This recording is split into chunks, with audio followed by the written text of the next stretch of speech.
Ngayong araw na ito ay final namin yung petisyon namin sa ilalim ng Rule 64 in relation to Rule 65 laban sa Commission on Election dahil sa pag-dismiss ng aming petisyon to declare Apollo Kibuloy as a nuisance candidate.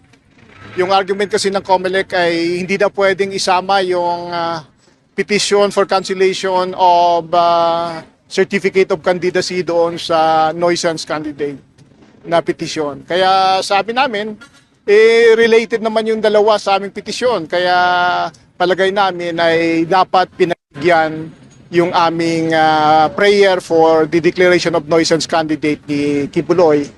Una-una, siyempre, humaharap siya ng maraming kaso ngayon, kasama yung qualified human trafficking at yung sexual abuse against children. Sa palagay namin, ginagamit lamang nila yung prosesong electoral para i-cover up yung mga hinaharap niyang mga kaso. Yun din ang opinion ng DOJ na nagsampa sa kanya ng kaso sa Regional Trial Court. Kaya dapat lamang hindi siya maging kandidato, kasi lawmaker siya eh. So, yung mga lawmaker natin, lawbreaker, hindi yan katatanggap-tanggap sa ating mga mamamayan. At saka, isa pang punto dito, yung pag-disqualify sa aming mga kasama sa partido, katulad ni Zubair Mustafa, no?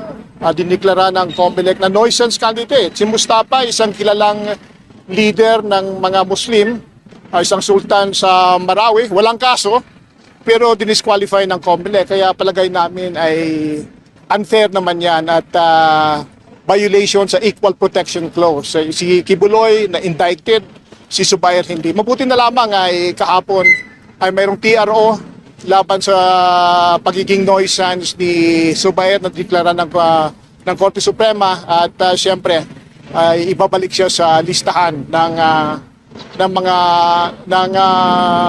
baluta, no? Babalik siya sa baluta. Kaya we welcome that decision of the Supreme Court.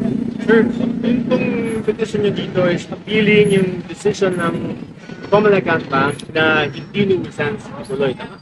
And then, gusto namin deklara na nuisance si Kibuloy. Pero yung decision ng COMELEC, Gusto namin na i-reverse ng korte ang desisyon ng COMELEC.